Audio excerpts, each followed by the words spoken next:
Eagle out, and today we're going to talk about Saquon Barkley agreeing with A.J. Brown comments. Also, Cooper DeJean possibly moving to the outside. And lastly, Quinyon Mitchell starting to get that recognition. Will he be the best, or is he the best quarterback in the league? We're going to talk about it. Let's get straight into it. All right, man, before we get into the main topics, I want to talk about A.J. Brown again a little bit.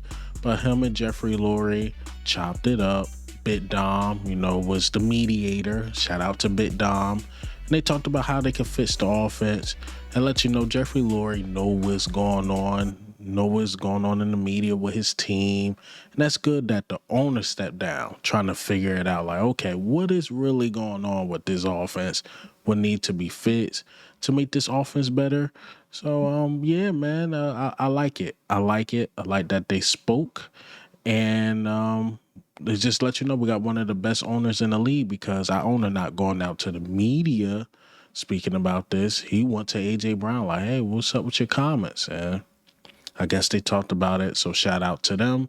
But before we get to the topics or anything like that, let's talk about the injury report.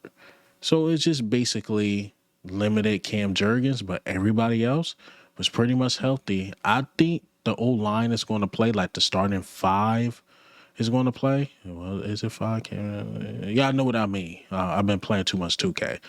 But the starting O-line will be out there. The Cam Jurgens, Lane Johnson, Landon Dickerson, Tyler Steen, Jordan Mailata, they will all be out there.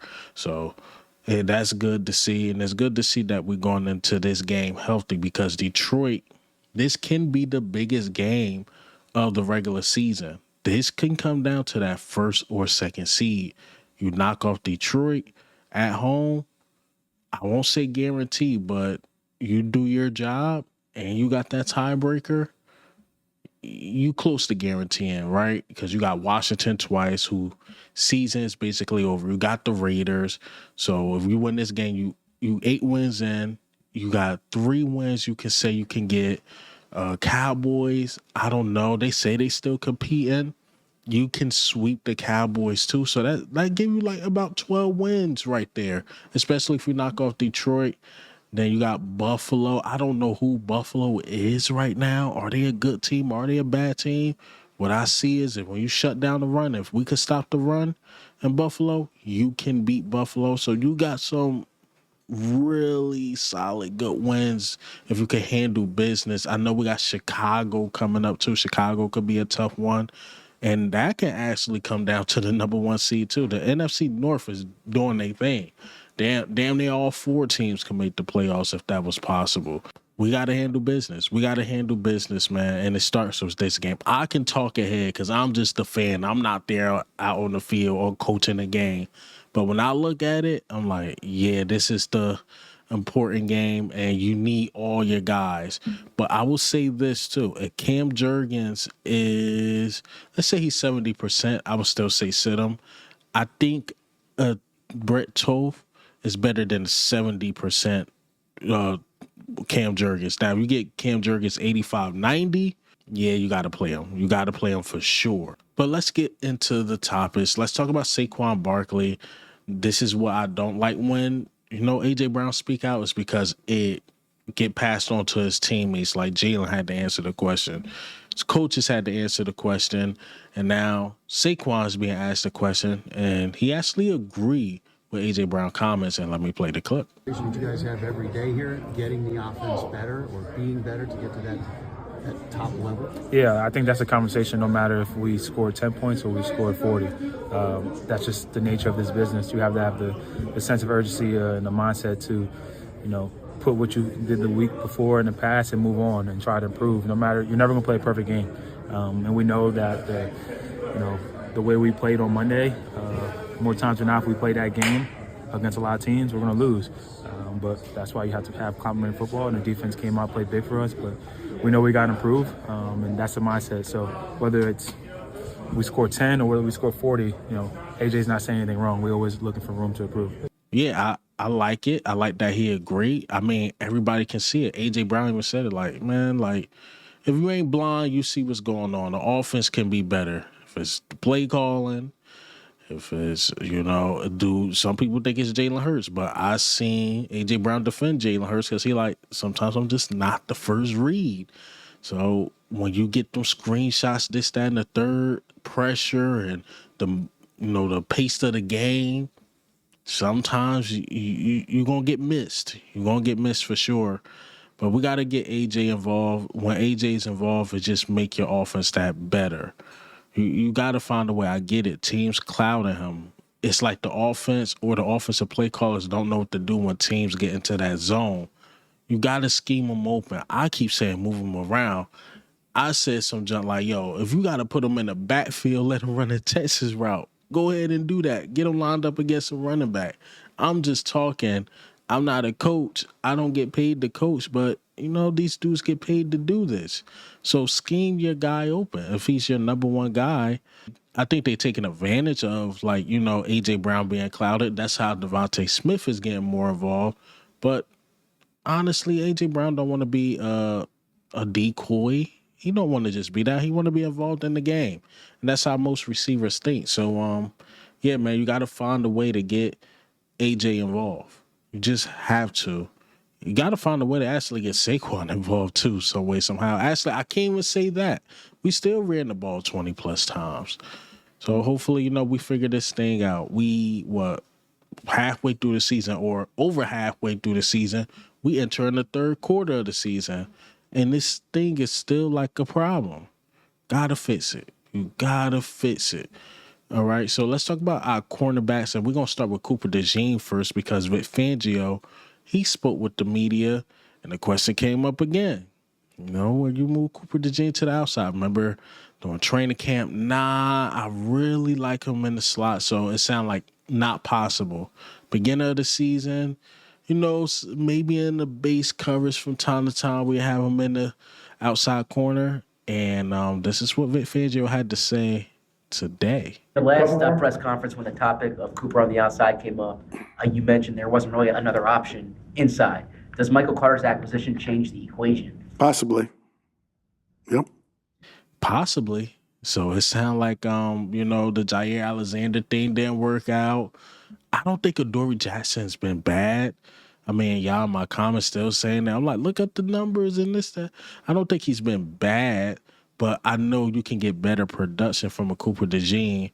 So it looked like at some point in the season, we might lean that way just to have the best lineup possible. You traded for Michael Carter, the third or the second. Is it the third or the second? I always forget. You traded for Michael Carter.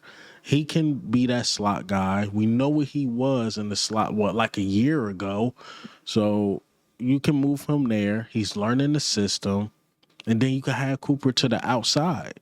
And I think that's your best lineup. Your best lineup right now could be Quinyon, Cooper outside, and you have a guy just a year ago was the best slot corner in the league there. I think that's your best lineup. And that's no knock on Adoree Jackson. I just think you get the best production that way. My personal opinion. Even though I thought Adoree Jackson was just fine the other game. But at the end of the day, it's about having the best lineup and who'll give you the better chance to win. And I think those three, Cooper, Quinyon, and Michael Carter, give you your best shot of having one of the best secondaries in the league. But talking about our secondary, let's listen to what is he an Eagles legend or a Patriots legend? I don't know. I guess he won his rings with the Patriots. But Asante Samuel had to say a couple things about Quinyon Mitchell. I really like what I'm seeing from Quinyon Mitchell. He has really good technique at cornerback. He transitions from going north and south to east and west. So smooth. It's smooth as any cornerback that I have watched over the years. And in press coverage, he is consistent getting his hands on the receivers while being in control of the receiver's route in press coverage. The coordination is awesome. And when he's in off coverage, Quinyon Mitchell understands how to play with leverage on the receiver and keeping enough cushion to see the quarterback throw at the target and understands when to collapse and break on the football. He understands just the way I see the game. Y'all know I'm the technique guy. Once Quinyon Mitchell get a couple more games, a couple more years up under his belt and understand how to directly go get that football, man, things are going to change drastically. He definitely had a chance to get a pick six yesterday. He like went to go knock down the ball instead of like, I know that was you. That would have been a pick six right there. And he did that little comeback hitch. As you get your confidence and, continue to play, and being that your sophomore year, you just was a rookie, you're still trying to please the coach. Eventually, man, he's gonna have that confidence and go crazy out there. He definitely got a fan in me, man. He's going to be probably the best cornerback in the NFL. We can't give it to him because he needs to go get the ball a few more times, but I don't see anyone that consistently has the technique and plays with the leverage and eyes the way Quinyon Mitchell do. So, man, shout out to Howie Roseman for identifying Quinyon Mitchell as one of the hell of a players, man. And and going to get him in the first round. I agree. I mean, what, Quinyon got the second lowest completion percentage allowed? I mean, he's up there. I mean, the only guy I could see that's better than him right now is Patrick Surtain. But other than that, I don't think these other corners messing with Quinyon Mitchell. I don't think these other corners is on Quinyon Mitchell level. I totally agree. And then some of those knockdowns that he's doing, like Asante Samuel said, he's in year 2. By like year 3, year 4, those going to become picks. And that's my thing with Quinyon. Right now, if I had to criticize him, I'm like, yo, you should be getting more turnovers. You should be one of those corners that had like 4 or 5 picks a year, because the ball be right there. He either drop it or he knock it down to please the coaches and stuff like that. But I'm telling you, it's going to get to a point. Just work on them hands during the offseason. Taking off. He going to take off. He going to take off for sure. I could see in the future he going to have a career year with like 10-plus picks, because the ball, he's always in the right spots. He's always in the right spots. And at some point, he's going to start hitting his hands. He's going to start catching them. Because I thought he should have had like, against Dallas. That threw like 2-3 his way he could have had, but drop, knocked down. So that's just stuff he's going to get better at. And that's just my little critique of Quinyon Mitchell. But that's all I got for you guys today. Hey, man, what do you think? How do you feel, man? Quinyon Mitchell, is he the best in the league? Cooper, DeJean, is he going to the outside? We'll see. And Saquon Barkley. This is Eagle Owl, man. I'm up.